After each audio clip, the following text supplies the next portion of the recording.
Alors que les héros d'ici tout commence ont vécu l'enfer dans les épisodes diffusés ce mercredi et ce jeudi sur TF1, Jérôme Navarro, le réalisateur des séquences du bal de promo, nous dévoile les secrets de fabrication de cette arche-catastrophe. Quelques mois après l'arche sur le concours inter-école qui a marqué le départ de Clément Rémien et a accueilli Michel Saran en guest d'exception, ici tout commence met une fois de plus les petits plats dans les grands cette semaine en proposant une intrigue catastrophe qui a débuté hier sur TF1 par le bal de promo tant attendu de l'Institut Auguste Armand et n'a pas tardé à virer au cauchemar pour les héros de la série. Alors que la fête bat son plein, la boule à facettes qui surplombe la piste de danse vient s'écraser au sol. Siesti ensuite autour de la structure métallique qui est accrochée au plafond de CD. La joie laisse alors place à la panique et à la peur au sein de la salle de bal. Avant que les élèves et les professeurs de l'institut ne se retrouvent coincés, sans aucune perspective d'issue. Et que le plafond ne se mette, à son tour, à leur tomber sur la tête. Et qui dit épisode exceptionnel dit évidemment dispositif hors norme pour le feuilleton quotidien de TF1 qui comptait bien créer plus que jamais l'événement avec cette arche de tous les dangers. Réalisé par Jérôme Navarro, qui fait partie des réalisateurs réguliers d'ici tout commence et travaille également sur Demain nous appartient, les séquences se déroulant au sein de la salle de bal ont nécessité une semaine de tournage à elles seules. Avec, en prime, 7 jours de préparation supplémentaires pour le réalisateur et ses équipes par rapport à ce qui se fait habituellement sur la série. Et si Jérôme Navarro n'est pas un novice en matière de catastrophe, l'incendie du mât de Demain nous appartient en 2019, c'était déjà lui, il avoue s'être beaucoup amusé avec les différents enjeux techniques propres au bal d'ici tout commence. Sur un épisode classique, on sait où on va, alors que là c'est une montage qui se met en place devant nous et tout le monde s'y met. D'autant plus que, de la chute de la boule à facettes à la fabrication d'une maquette de la salle de bal reproduite à l'identique, les défis étaient multiples. 3 boules à facettes différentes, 2 décors, ou presque, et beaucoup de poussière alors que les scénaristes d'ici tout commence auraient pu opter pour une catastrophe instantanée, ils ont préféré y aller par étapes, ce qui participe grandement au suspense et au côté imprévisible de ces 2 épisodes. Tout part de la boule à facettes, que parviennent à éviter de justesse Salomé, Aurélie Ponce, et Axel, Thomas d'Acosta. Et cet élément du décor, si central dans l'intrigue, a nécessité énormément de préparation. Quand j'ai découvert le décor, je me suis dit très bien, il va y avoir cette boule qui tombe, mais ensuite il faut justifier le fait que tout le reste suive.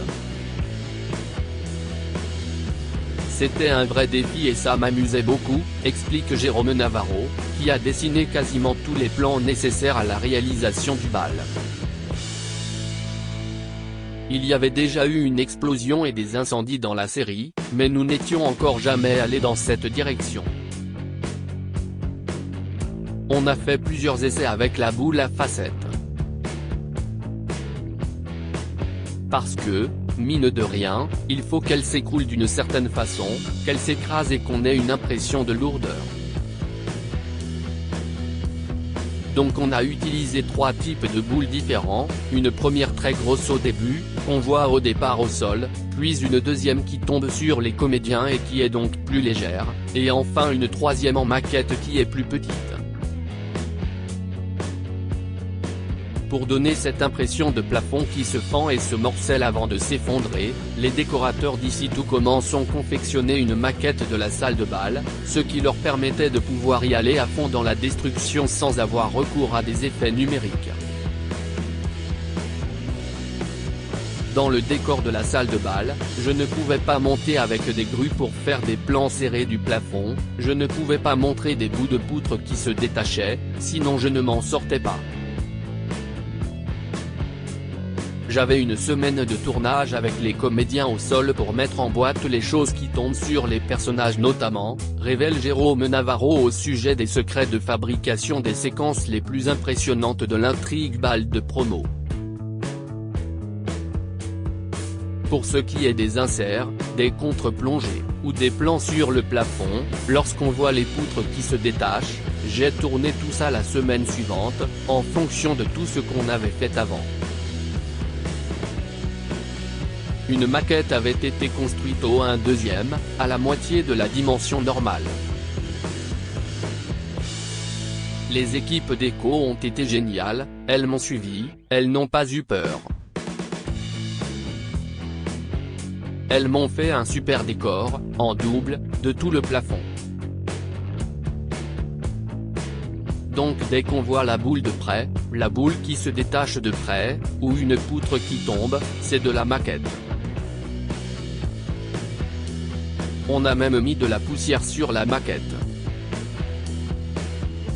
Et en plus, après, il y a eu quelques effets spéciaux numériques qui ont rajouté de temps en temps de petites étincelles ou de la poussière qui tombe en avant-plan.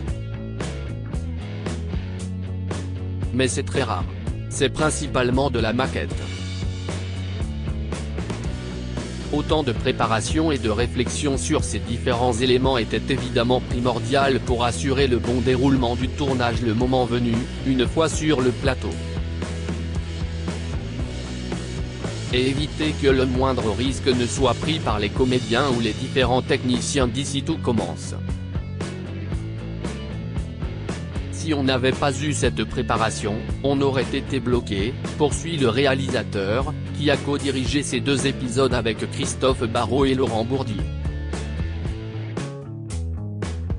Il faut surtout ne pas prendre de risques avec les choses qui tombent.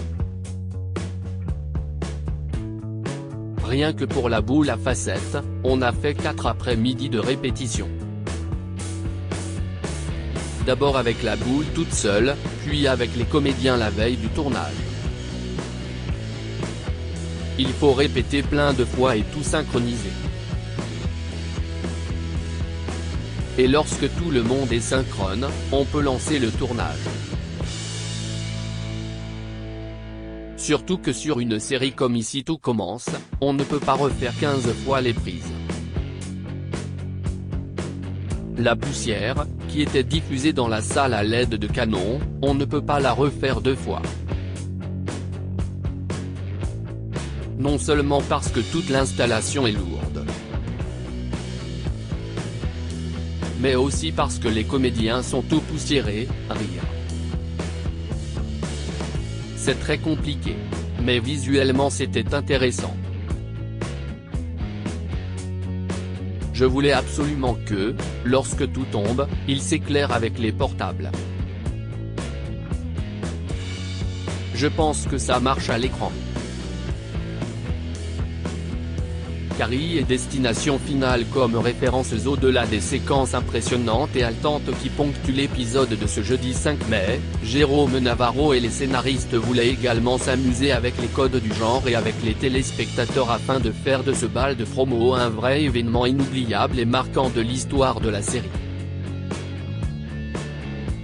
Je voulais vraiment que ce soit jouissif, qu'on s'amuse avec le spectateur. Je voulais montrer le plafond de très près, qu'on s'amuse avec les détails. Qu'il y ait un côté très fête, tout va bien au début, et puis s'amuser à voir le drame qui arrive, comme dans de vieux films comme Carrie.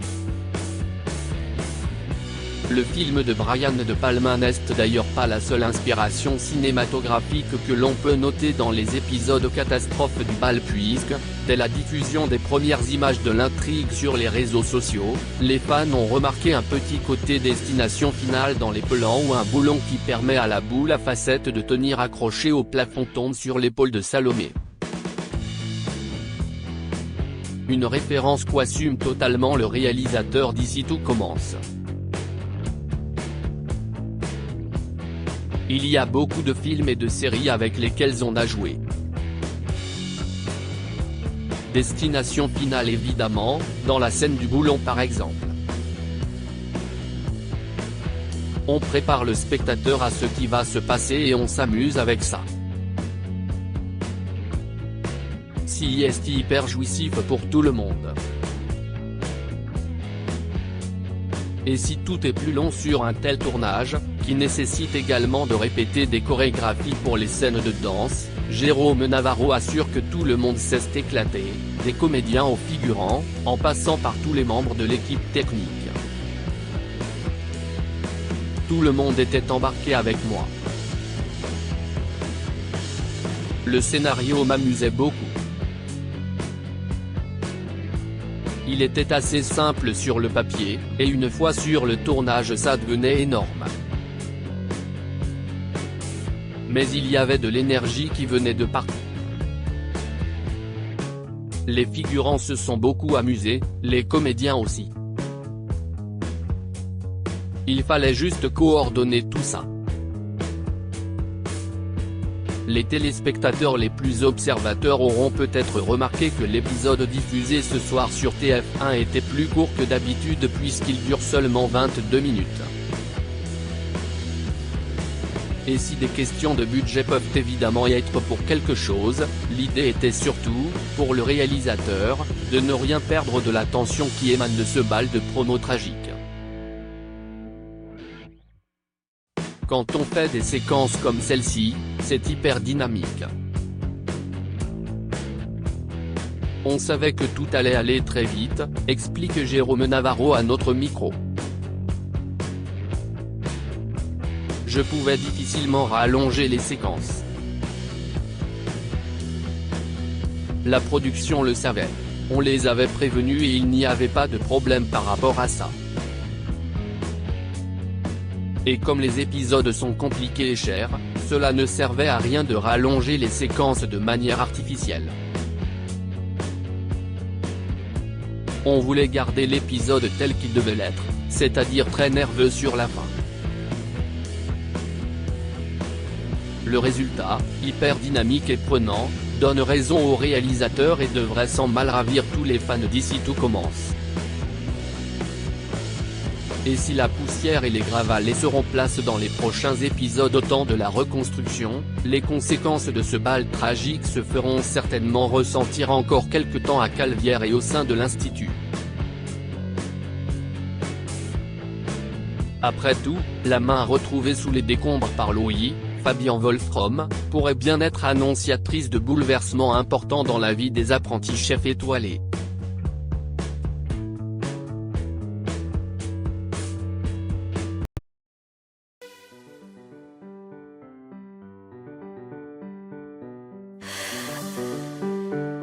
나